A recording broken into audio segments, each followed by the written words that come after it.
Olá, turma, tudo bem?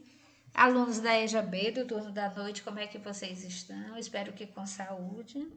Professora Nájila Costa, para mais uma videoaula de linguagens, né? Nossa última videoaula do semestre. E como sempre, a gente divide a videoaula em 3 momentos, né? Nós vamos trabalhar em gramática, interjeição, né? Na literatura, o romantismo no Brasil e a produção vamos trabalhar com a resenha. Na gramática, pessoal, nós vamos trabalhar a interjeição, né? Nós temos 10 classes gramaticais, já estudamos algumas e hoje vamos trabalhar, né, com a interjeição. Então, o que é a interjeição? É a palavra invariável que exprime emoções, sensações, estados de espírito ou que procura agir sobre o interlocutor, levando a adotar certo comportamento sem que para isso seja necessário fazer uso de estruturas linguísticas mais elaboradas. Então, é uma palavra simples que expressa emoção, sentimento e estado de espírito, tá certo?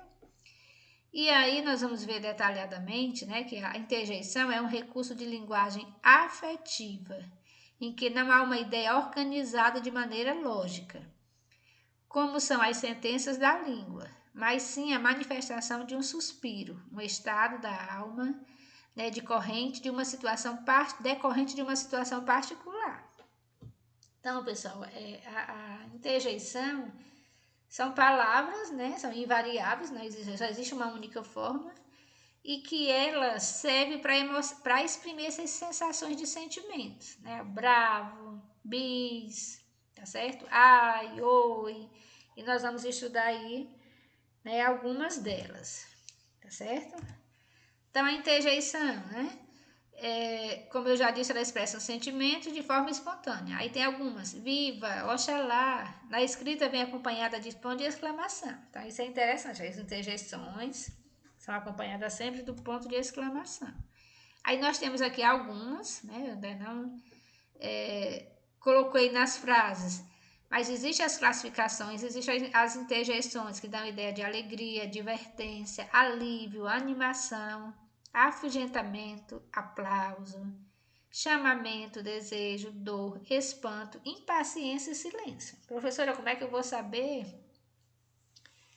classificar? Quando você ler, quando você falar a interjeição, você já vai dar aquele sentido que ela já tem. Por exemplo, oba! Oba dá a ideia de quê? De alegria, né? Então você já faz essa relação. Cuidado, atenção. Eu estou dando o quê? Uma advertência. Ufa, né? Alívio, ufa, graças a Deus, terminei essa aula, né? Animação, coragem, avante e assim por diante. Né? Vou deixar aqui o slide e vocês vão rever essa aula e fazer as atividades. Né? Temos uma peculiaridade na interjeição. Qualquer palavra, locução ou frase, quando proferida em tom exclamativo, torna-se uma interjeição. Olha como é interessante. Se eu disser cuidado, né, um substantivo, mas passa a ser uma interjeição e ela está com ponto de exclamação.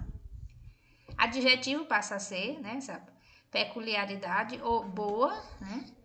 O verbo viva, advérbio fora, locução meu Deus e a frase macacos me mordam. Então, essas peculiaridades, essas palavras, mesmo sendo substantivo, adjetivo, verbo, advérbio, locução e frase, elas também tornam-se uma interjeição. Vamos para a segunda parte, né, da nossa aula, que é a parte da literatura. Vamos estudar o romantismo no Brasil, mais uma escola literária, né? Importante, né, das escolas literárias. Eu considero a melhor até de se estudar, de aprender, porque faz parte do nosso dia a dia, né? O contexto histórico, quando é que surgiu o romantismo do Brasil, né? Vocês estudaram essa relação do contexto histórico, pessoal, vocês estudaram na parte de história. Então, vocês vão lembrar com certeza desses assuntos, né? Então, o romantismo no Brasil surgiu no início da Revolução Industrial, né? Com a Revolução Francesa. Em 1808, a família real chega ao Brasil. Foi nesse período aí que surgiu o romantismo. Em 1822, a independência do Brasil. A escola literária da época era o romantismo.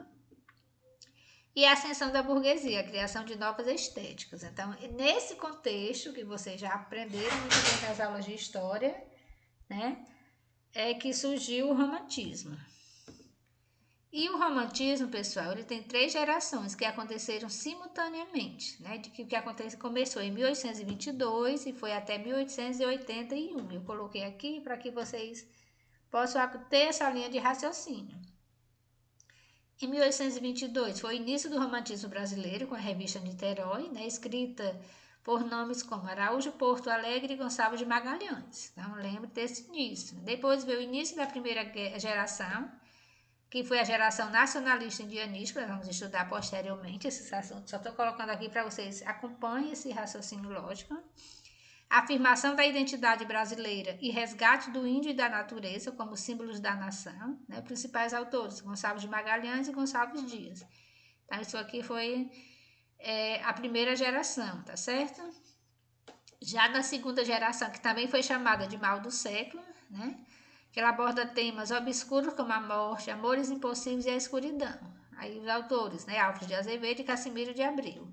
Na terceira geração, né, foi chamada de Condoreira, né, são poetas que desenvolviam a poesia social. Nós temos Castro Alves, né, Tobias Barreto.